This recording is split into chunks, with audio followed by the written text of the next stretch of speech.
నమస్కారం. Bahujan times news కి స్వాగతం. హెడ్లైన్ చూద్దాం.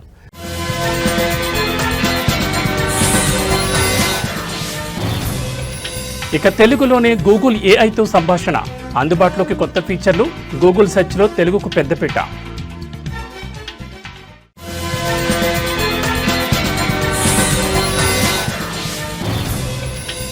గత ప్రభుత్వంలో పూర్తయింది ఆ ప్యాలెస్ మాత్రమే. గత 5 ఏళ్ల జగన్ పాలనలో రాష్ట్రం తిరోగమనం పట్టిందన్న నారా లోకేష్.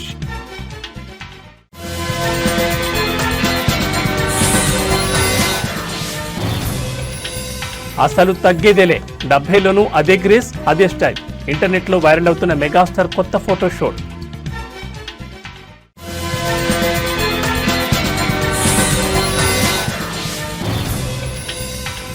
భారత్ జెర్సీ ధరించాక దేనికి కాదనలేం, దేశం కోసం ఏ పని చేయమన్నా గర్వంగా చేస్తాం. సంజు శాంసన్. టెక్ దిగ్గజం గూగుల్ భారతీయ వినియోగదారులకు ఒక ముఖ్యమైన అప్డేట్ను ప్రకటించింది. తన ఏఐ ఆధారిత సెర్చ్ అనుభూతిని తెలుగు సహా 7 కొత్త భారతీయ భాషల్లోకి విస్తరిస్తున్నట్లు బుధవారం వెల్లడించింది. ఈ మార్పుతో దేశవ్యాప్తంగా కోట్లాది మంది వినియోగదారులు తమకు నచ్చిన భాషలో మరింత సులభంగా లోతైన సమాచారాన్ని పొందగలుగుతారు. ఇప్పటి వరకు కేవలం ఇంగ్లీష్, హిందీ భాషలకే పరిమితమైన ఏఐ మోడ్ సేవలు ఇకపై తెలుగు, తమిళం, కన్నడ, మలయాళం, మరాఠీ, బెంగాలీ, ఉర్దూ భాషల్లో కూడా అందుబాటులోకి రానున్నాయి. దీని ద్వారా వినియోగదారులు సంక్లిష్టమైన అంశాలపై సుదీర్ఘమైన సంభాషణ రూపంలో ప్రశ్నలు అడిగి వివరమైన సమాధానాలు పొందొచ్చని గూగుల్ తెలిపింది. స్థానిక భాషల నుడికారాలను, సూక్ష్మ వ్యత్యాసాలను అర్థం చేసుకునేందుకు ప్రత్యేకంగా రూపొందించిన జెమినీ మోడల్తో ఈ ఫీచర్ను అభివృద్ధి చేసినట్లు కంపెనీ వివరించింది. రాబోయే వారంలో ఈ కొత్త భాషలు అందరికీ అందుబాటులోకి వస్తాయని పేర్కొంది. ఈ భాషల విస్తరణతో పాటు గూగుల్ సెర్చ్ లైవ్ అనే మరో అద్భుతమైన ఫీచర్ను కూడా పరిచయం చేసింది. వాయిస్ కెమెరా ఉపయోగించి సెర్చ్తో నేరుగా మాట్లాడేందుకు ఇది వీలు కల్పిస్తుంది. అమెరికా తర్వాత ఈ అత్యాధునిక ఫీచర్ను అందుకున్న తొలి దేశం భారత్ కావడం విశేషం. ఉదాహరణకు కొన్ని వస్తువులను కెమెరాతో చూపిస్తూ వాటిని ఎలా ఉపయోగించాలో వాయిస్ ద్వారా అడిగితే తక్షణమే సమాధానం లభిస్తుంది. సెర్చ్ లైవ్ ఫీచర్ బుధవారం నుంచి దశలవారీగా విడుదలవుతుందని, గూగుల్ యాప్ లేదా గూగుల్ లైన్స్లోని లైవ్ ఐకాన్పై నొక్కి దీన్ని ఉపయోగించవచ్చని గూగుల్ సూచించింది. భారత్లో సెర్చ్ అనుభవాన్ని మరింత సహజంగా, సులభంగా మార్చే లక్ష్యంతో ఈ అప్డేట్లు అందిస్తున్నట్లు కంపెనీ స్పష్టం చేసింది.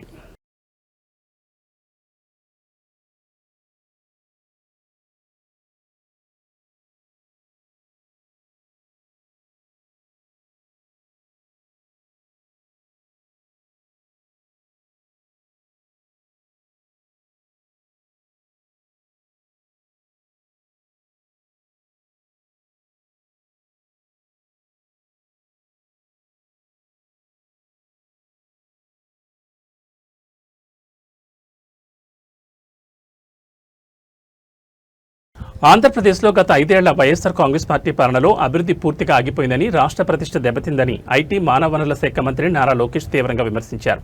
తాము అధికారంలోకి వచ్చాక బ్రాండ్ ఆంధ్రప్రదేశ్ను పునరుద్ధరించేందుకు కృషి చేస్తున్నామని, ఇప్పటికే భారీగా పెట్టుబడులను ఆకర్షించామని ఆయన తెలిపారు. ప్రముఖ జాతీయ ఆంగ్ల పత్రిక బిజినెస్ స్టాండర్డ్ కోసం రాసిన ప్రత్యేక వ్యాసంలో లోకేష్ ఈ కీలక వ్యాఖ్యలు చేశారు.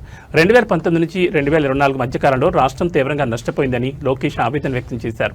అమరావతి నిర్మాణానికి సింగపూర్ భాగస్వామ్యాన్ని రద్దు చేయడం, అంతర్జాతీయ సంస్థలతో కుదుర్చుకున్న విద్యుత్ కొనుగోలు ఒప్పందాలను వెనక్కి తీసుకోవడం వంటి చర్యలతో పెట్టుబడిదారుల విశ్వాసం దెబ్బతిందని ఆయన ఆరోపించారు.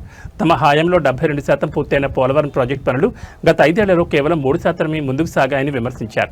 ఆ కాలంలో విజయవంతంగా పూర్తయిన ఏకైక ప్రాజెక్టు మాజీ ముఖ్యమంత్రి జగన్మోహన్ రెడ్డి కోసం కట్టిన 550 కోట్ల ప్యాలెస్ మాత్రమేనని లోకేష్ ఎద్దేవా చేశారు. 2024లో చారిత్రక తీర్పుతో తాము అధికారంలోకి వచ్చాక రాష్ట్ర ఆర్థిక వ్యవస్థను చక్కదిద్దడం, ప్రతిష్టను పునర్నిర్మించడంపై దృష్టి సారించామని తెలిపారు. గడిచిన 17 నెలల్లోనే 10.7 ట్రిలియన్ల విలువైన పెట్టుబడులను ఖరారు చేశామని, అనేక ప్రాజెక్టులు నిర్మాణ దశలో ఉన్నాయని వివరించారు. రాష్ట్రంలో పెట్టుబడి పెట్టేందుకు ఎల్జీ, ఆర్సెలార్ మిట్టల్ వంటి ప్రఖ్యాత సంస్థలు ముందుకొస్తున్నాయని, ఇది తిరిగి వస్తున్న విశ్వాసానికి నిదర్శనమని అన్నారు.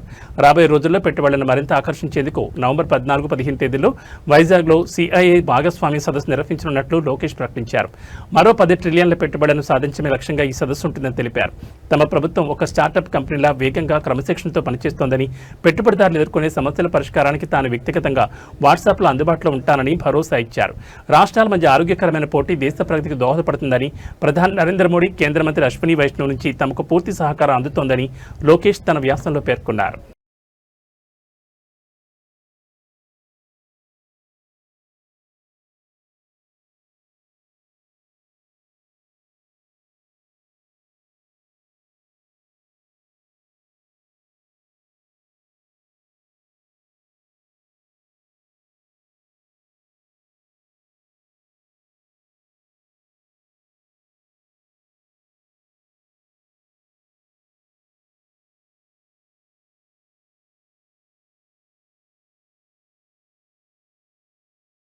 బిహార్ యాత్రకు వెళ్లిన ఓ కుటుంబంలో విషాదం చోటు చేసుకుంది. సరదాగా గడిపేందుకు డ్యాం వద్దకు వెళ్లిన ఆ కుటుంబంలో 7 నీటిలో కొట్టుకుపోయారు. సహాయక బృందాలు వెంటనే స్పందించి ఓ వ్యక్తిని కాపాడాయి.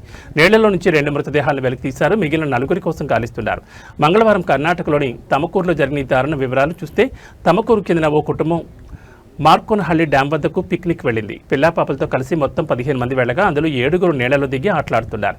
ఇంతలో ఎలాంటి హెచ్చరికలు చేయకుండానే డ్యాం అధికారులు సడన్ గా నీళ్లు వదిలారు. దీంతో నీటి ఉధృతి పెరిగి 7 కొట్టుకుపోయారు. సమాచారం అందుకున్న పోలీసులు వెంటనే సంఘటనా స్థలానికి చేరుకున్నారు. సహాయక బృందాలతో కలిసి నవాజ్ అనే వ్యక్తిని కాపాడి బొడ్డుకు చేర్చారు. గల్లంతైన వారి కోసం నీళ్లలో వెతుతుండగా 2 మృతదేహాలు బయటపడ్డాయి. మిగతా 4 కోసం గాలిస్తున్నామని, ఈ రోజు ఉదయం వరకు కూడా వారి ఆచూకీ లభ్యం కాలేదని పోలీసులు తెలిపారు. గల్లంతైన వారంతా మహిళలు, పిల్లలేనని వారు పేర్కొన్నారు.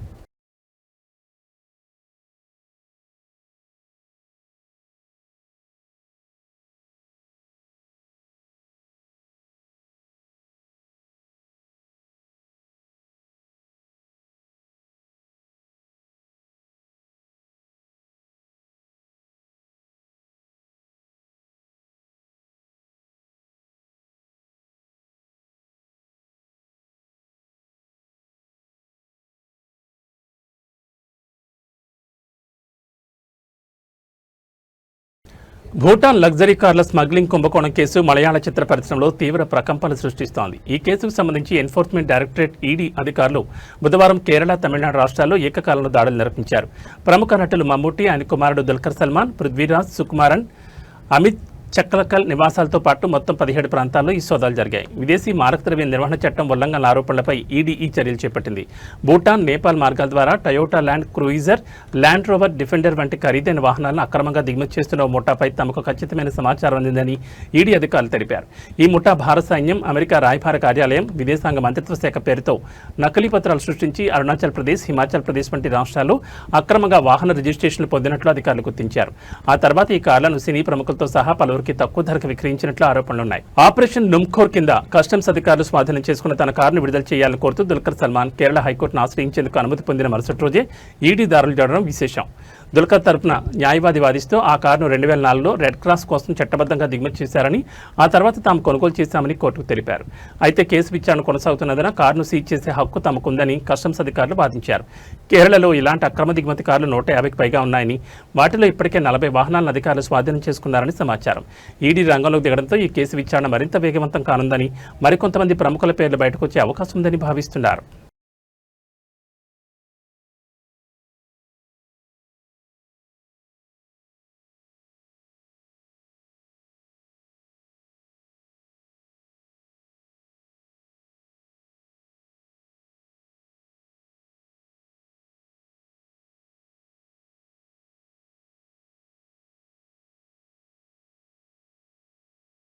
పోలవరం బనకచర్ల అనుసంధాన ప్రాజెక్టును వేగవంతం చేసేందుకు ఆంధ్రప్రదేశ్ రాష్ట్ర జలవనరుల శాఖ కీలక చర్యలు చేపట్టింది. ప్రాజెక్టుకు సంబంధించిన సమగ్ర ప్రాజెక్టు నివేదిక రూపకల్పనకు అనుభవజ్ఞులైన కన్సల్టెన్సీని ఎంపిక చేయాలని నిర్ణయించి 9.20 కోట్ల అంచనా వ్యయంతో టెండర్లను ఆహ్వానించింది. ఈ మేరకు టెండర్ ప్రకటన వెలువడింది. కేంద్ర జలసంఘం మార్గదర్శకాలకు అనుగుణంగా పూర్తిస్థాయి DPRను రూపొందించడం, కేంద్ర ప్రభుత్వ అనుమతులు పొందడం, ఇతర సంబంధిత ప్రక్రియలను పూర్తి చేయడం వంటి బాధ్యతలు ఎంపికైన కన్సల్టెన్సీకి అప్పగించబడతాయని అధికారులు స్పష్టం చేశారు. బిడ్ల సమర్పణకు సంబంధించిన తేదీల ప్రకారం టెండర్ దాఖలకు ప్రారంభ తేదీ అక్టోబర్ 8, చివరి తేదీ అక్టోబర్ 22. నిర్ణీత గడువులోగా అర్హత కలిగిన కన్సల్టెన్సీలు బిడ్డలో పాల్గొనొచ్చని అధికారులు తెలిపారు. ప్రాజెక్టు యొక్క ప్రాధాన్యతను దృష్టిలో ఉంచుకుని సాంకేతికంగా నైపుణ్యం కలిగిన సంస్థలు మాత్రమే ఈ ప్రక్రియలో పాల్గొనాలని సూచించారు.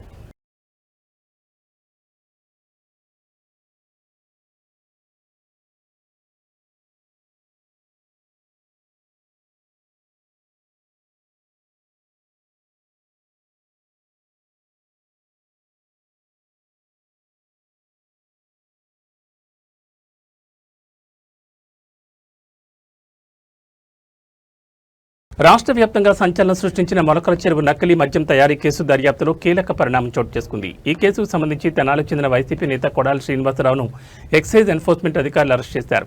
ఈ కేసులో 12వ నిందితుడిగా ఉన్న శ్రీనివాసరావు కల్తీ మద్యం తయారీకి ఉపయోగించిన షెడ్ను తన పేరు మీద లీజుకు తీసుకున్నట్లు అధికారులు గుర్తించారు. కొంతకాలంగా తెనాల్లోని ఐతానగర్ అపార్ట్మెంట్లో కుటుంబంతో నివసిస్తున్న శ్రీనివాసరావు కోసం ఎక్సైజ్ అధికారులు గాలింపు చేపట్టారు. అయితే అధికారుల రాకను పసిగట్టిన ఆయన ఇప్పటికే పరారయ్యారు. దీంతో ప్రత్యేక నిఘా పెట్టిన అధికారులు తప్పించి తిరుగుతున్న శ్రీనివాసరావును క్షణాల్లో చాకచక్యంగా అదుపులోకి తీసుకున్నారు. స్థానిక సమాచారం ప్రకారం కొడాల శ్రీనివాసరావు తెనాలిలో వైసీపీలో క్రియాశీలక నేతగా వ్యవహరించినట్టు తెలుస్తోంది. అంతేకాకుండా 2024 సాధారణ ఎన్నికల సమయంలో వైసీపీ తరపున పోలింగ్ ఏజెంట్గా కూడా పనిచేస్తారని సమాచారం. ఈ నేపథ్యంలో ఆయన అరెస్ట్ కేసులో రాజకీయ కోణాన్ని తెరపైకి తెచ్చింది. అరెస్ట్ అనంతరం అధికారులు ఆయన నివాసంలో సోదాలు నిర్వహించినప్పటికీ కేసుకు సంబంధించి ఎలాంటి ఆధారాలు లభ్యం కాలేదని తెలిసింది. శ్రీనివాసరావు అరెస్టుతో ఈ నకిలీ మద్యం దందా వెనుక ఉన్న మరిన్ని సంచలన విషయాలు, కీలక వ్యక్తుల ప్రమేయం బయటకొచ్చే అవకాశం ఉందని దర్యాప్తు బృందాలు భావిస్తున్నాయి.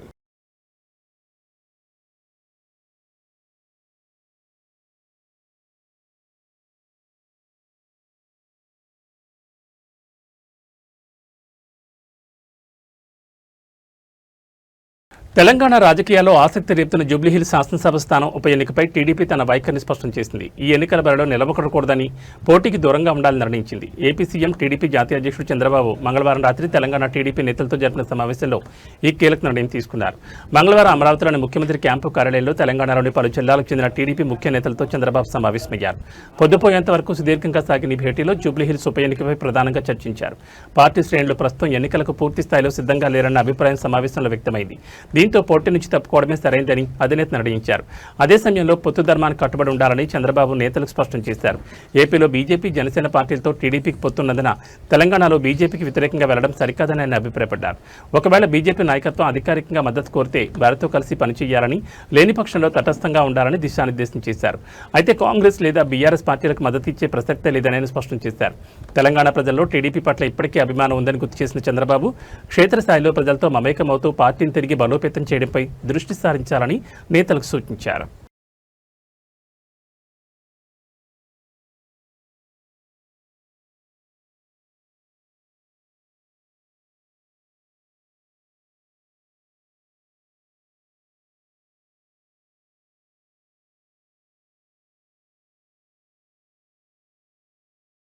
వయస్సు కేవలం ఒక అంకె మాత్రమేనని మెగాస్టార్ చిరంజీవి మరోసారి నిరూపించారు. 70 ఏళ్ల వయసులోనూ ఆయన తన స్టైల్, ఎనర్జీతో అభిమానులను ఫిదా చేస్తున్నారు.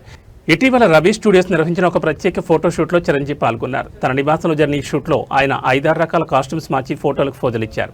ఈ ఫోటోలు ప్రస్తుతం సోషల్ మీడియాలో వైరల్ అవుతున్నాయి. ఈ ఫోటోలో చిరంజీవి లుక్స్ చూసిన నెట్జన్లు ఆశ్చర్యం వ్యక్తం చేస్తున్నారు. 70 ఏళ్లలో కూడా 40 ఏళ్ల కుర్రాళ్లు అదరగొడుతున్నారు అంటూ ప్రశంసలతో కామెంట్లు పెడుతున్నారు. ఆయన ఫిట్నెస్, గ్రేస్ చూసి ముగ్ధులవుతున్నారు. ఇటీవల మన శంకర్ వరప్రసాద్ గారు సినిమాలోని ఓ పాటలో చిరంజీవి స్టైలింగ్ను కొన్ని విమర్శలు వచ్చిన సంగతి తెలిసిందే. అయితే ఈ కొత్త ఫోటో షూట్తో ఆ విమర్శలన్నింటికీ ఆయన స్టైలిష్గా సమాధానమిచ్చారని అభిమానులు భావిస్తున్నారు. సినిమాల విషయానికి వస్తే బోళాశంకర్ తర్వాత కొంత విరామం తీసుకున్న చిరంజీవి 2025లో మాత్రం వరుస ప్రాజెక్టులతో బిజీగా ఉండనున్నారు. ఆయన నటిస్తున్న మన శంకర్ వరప్రసాద్ గారు జనవరిలో విడుదల కానుండగా భారీ అంచనాలతో రూపొందుతున్న విశ్వంభర వేసవిలో ప్రేక్షకుల ముందుకు రానుంది. వీటితో పాటు దర్శకుడు బాబీతో ఒక పవర్ఫుల్ యాక్షన్ సినిమా, శ్రీకాంత్ వదిలి దర్శకత్వంలో మరో వైలెంట్ డ్రామా చేయనున్నారు. శ్రీకాంత్ వదిలి సినిమాలో చిరంజీవి సరికొత్త మేకోవర్లో కనిపించనున్నారని సమాచారం. ఇవి కాకుండా మరో 2-3 ప్రాజెక్టులు కూడా చర్చల దశలో ఉన్నట్టు తెలుస్తోంది. ఈ వయసులోనూ ఆయన చూపిస్తున్న డెడికేషన్ ఎందరికో స్ఫూర్తిగా నిలుస్తోంది.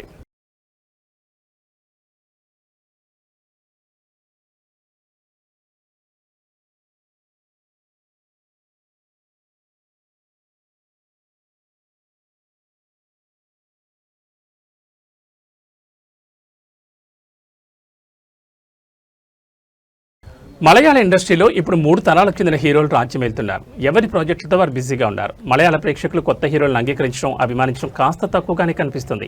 అలాంటి మలయాళ ప్రేక్షకుల నోట ఇప్పుడు ఎక్కువగా వినిపిస్తున్న పేరు నెస్లిన్ కపూర్. 25 ఏళ్ల యువకుడు ఇప్పుడు మలయాళ ఇండస్ట్రీలో విపరీతమైన క్రేజ్తో కొనసాగుతుండడం విశేషం. మలయాళ ఇండస్ట్రీ చాలా బలంగా కనిపిస్తుంది. ఇక్కడ వారసత్వ పోటీ కూడా బలంగానే ఉంటుంది. అలాంటి పరిస్థితుల్లో టీనేజ్లోనే సినిమాల్లోకి రావడం, హీరోగా తనకంటూ ఒక క్రేజ్ను, మార్కెట్ను తెచ్చుకోవడం అనుకున్నంత ఆషామాషి వ్యవహారం ఏం కాదు. అలాంటి పరిస్థితుల్లో తన జర్నీని మొదలుపెట్టిన నెస్లిన్ చిన్న సినిమాలతో పెద్ద విజయాలను సాధించడం బాగా కలిసొచ్చింది. నెస్లిన్ 19-20 ఏళ్ల వయసులోనే ఎంట్రీ ఇచ్చాడు. ఆ తర్వాత ఆయన చేసిన టీనేజ్ లవ్ స్టోరీస్ యూత్ను విశేషంగా ఆకట్టుకున్నాయి. ప్రేమలు 136 కోట్లను వసూలు చేస్తే లోక 300 కోట్లను రాబట్టింది. నెస్లిన్ చూస్తుంటే కెరియర్ ఆరంభంలో కమల్ను చూసినట్లుగా ఉందని, కమల్లోని అమాయకత్వం, ఆత్మవిశ్వాసం తన నెస్లిన్లో కనిపించాయని సీనియర్ దర్శకుడు ప్రియదర్శన్ అనడం గమనించాల్సిన విషయం. ఏదేమైనా చాలా చిన్న వయసులో నెస్లిన్ ఈ స్థాయి క్రేజ్ని సంపాదించుకోవడం చూసిన వాళ్ళు కుర్రాడు అదృష్టం మామూలుగా లేదే అనుకుంటున్నారు.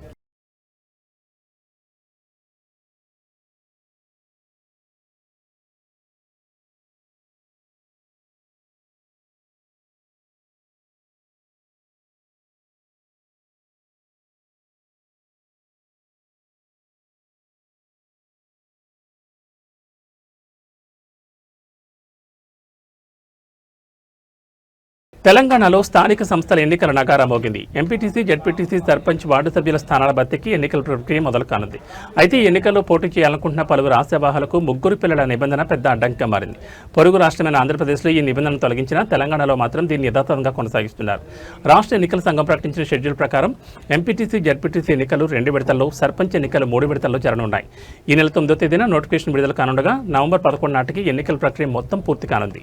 ఈ నేపథ్యంలో తెలంగాణ పంచాయతీరాజ్ చట్టం 2018 ప్రకారం ఇద్దరికంటే ఎక్కువ సంతానం ఉన్నవారు పోటీకి అనర్హులు కావడంతో చాలా మంది ఆందోళన చెందుతున్నారు. అయితే ఈ కఠిన నిబంధన నుంచి కొన్ని ప్రత్యేక సందర్భాల్లో మినహాయింపులున్నాయి. చట్టంలోని కొన్ని వెసులుబాట్ల ప్రకారం ముగ్గురు పిల్లలు ఉన్నప్పటికీ కొందరు అభ్యర్థులు ఎన్నికల బరిలో నిలిచేందుకు అర్హత సాధించొచ్చు.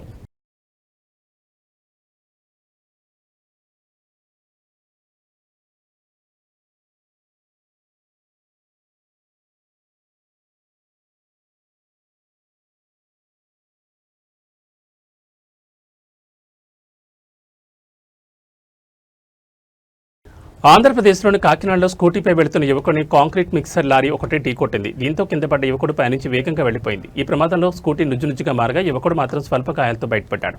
ఈ షాకింగ్ ఘటన మొత్తం ఓ సీసీటీవీ కెమెరాలో రికార్డ్ అయింది. ప్రస్తుతం ఈ వీడియో సోషల్ మీడియాలో వైరల్గా మారింది. కాకినాడలో నరేంద్ర అనే యువకుడు స్కూటీపై వెళుతున్నాడు. ఓ మూల మలుపు వద్ద ముందు వెళుతున్న కాంక్రీట్ మిక్సర్ లారీని ఓవర్టేక్ చేసి యూటర్న్ తీసుకునేందుకు ప్రయత్నించాడు. లారీకి అతి సమీపంలో నుంచి వెళ్లడంతో స్కూటీని లారీ ఢీకొట్టింది. దీంతో స్కూటీ అదుపు తప్పి నరేందర్ రోడ్డుపై పడిపోయాడు. ఆపై లారీ అతని నుంచి వెళ్లిపోయింది. అయితే లారీ టైర్ల మధ్యలో పడడంతో నరేందర్కు ప్రాణాపాయం తప్పింది. గాయాలతో పాటు మృత్యు అంచుల దాకా వెళ్లొచ్చిన షాక్తో నరేందర్ కొద్దిసేపు తేరుకోలేకపోయాడు. అటుగా వెళ్తున్న ఓ బైకర్ సహాయం అందించి నరేందర్ని పైకి లేపాడు. అనంతరం నరేందర్ ఆసుపత్రికి వెళ్లి చికిత్స తీసుకున్నాడు. ఈ ఘటనలో కాంక్రీట్ మిక్సర్ లారీ స్కూటీని కొంత దూరం వరకు లాక్కెళ్లింది.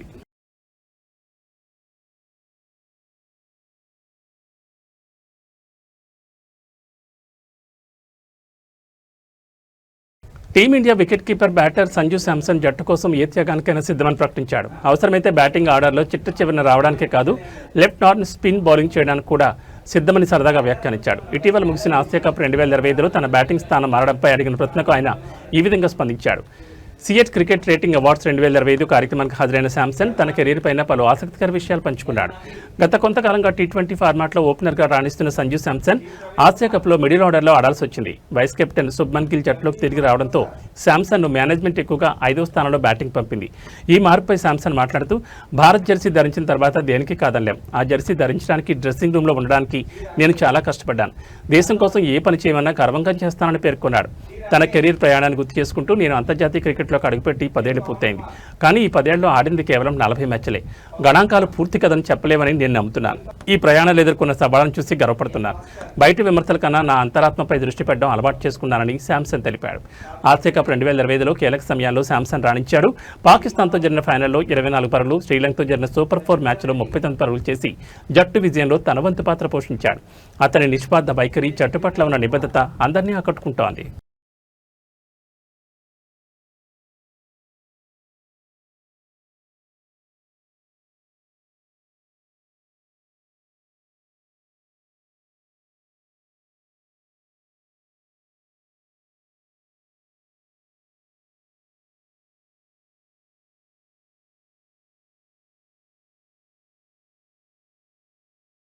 ఇవి బులెటిన్ విశేషాలు. మరో బులెటిన్లో మళ్ళీ కలుసుకుందాం. నమస్కారం.